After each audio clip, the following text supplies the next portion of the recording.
Okay, so this is my self-reflection, and what I'm gonna do is I'm gonna tell you my score for each category, and then we're just gonna go through it. I'm gonna try to keep each category at about a minute or so.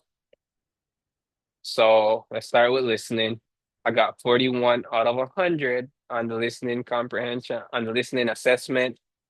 I'd say I agree with that assessment. I can be a good listener, but most of the times I'm not, and I'll tell you why. I saw these questions on the assessment, and I already knew that's what was gonna tamp my score. But I interrupt people too much.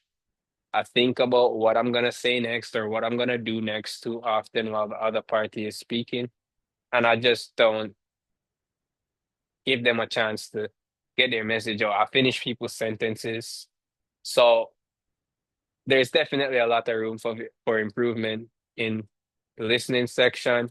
Moving on to empathy.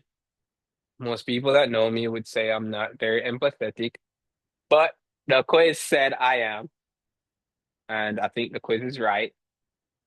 But it said that I have a high degree of affective empathy and a high degree of cognitive empathy. So affective, I'm good at feeling what other people feel, and cognitive, I'm good at putting myself in another person's shoes.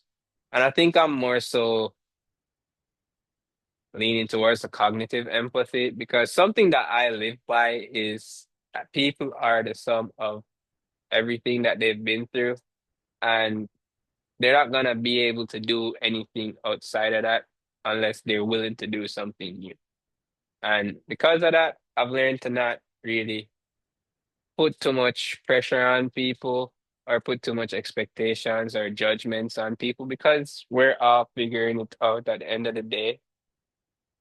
But people that know me normally say I'm very cold. But anyways, moving on to leadership. I got 22 out of 27.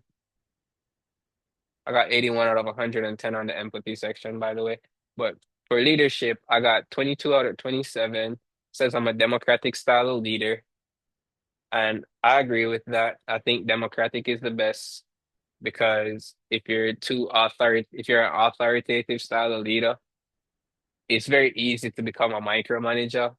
And a laissez-faire kind of leader, it's very easy to lose control unless you set the proper expectations and you have very good people working for you. And something that I learned while I was working in a course was as the boss, you should do two things. I don't remember exactly where I got it from, but I'll quote it if I did. But the two things were you should go around and shake hands with everybody in the organization at least once a year. It doesn't all have to be all at once or all on one day or even 1 month, but go around and get to know the people that are working for you. And then secondly, go and do the menial jobs, the lower level jobs. I think the example they gave in that course was the boss went with the guys that took the trash out. I don't remember exactly the example, but the point is, he was not good at taking out the trash, but by him showing up there, it shows the workers that they're appreciated. He gets an appreciation for what they do, and he also gets to see where he could be more efficient. I sort of went over on leadership, so let's move to persuasion. And I got 78% on the persuasion assessment. I would say I mostly agree with that because I'm good at persuasion, but I'm a bad negotiator. And I really like the way that the textbook framed the persuasion process as selecting, organizing, and interpreting. Because to me, it's always been you have to select information that your prospect is gonna want to hear. Because if you're saying something to them that they don't care about, they're not gonna care about it. But once you select information they want to hear and you have their attention, once you have their attention, you need to organize a message in a way that's gonna keep their attention and keep them engaged in whatever conversation you're having.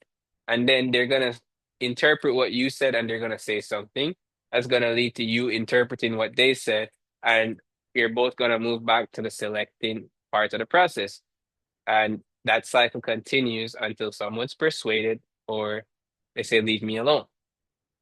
Now, body language, my favorite topic. I particularly like eye contact. I remember when I was younger, I studied. If you look this way, you're thinking about visual thoughts. If you look this way, you're thinking about auditory thoughts. I don't remember what looking down represents. But on the body language section of the assessment, I got 76%. I'm gonna have to say that's the first one I don't agree with because I feel like I listen to body language more than I listen to words. Because people can control their words, but they can't really control their body language. And even body language can be controlled to a point. So I much rather to observe people's knee-jerk reactions, like the split-second reactions that you have no real control over. I feel like that's what really tells you the most information about somebody because eye contact can be trained, your voice can be trained, but those instinctive reactions, they're not so easy to train. But all in all, I think I mostly agree with the assessment. There is definitely space for me to improve in every category, but I think my limiting factor in communication right now, based on these assessments, is listening.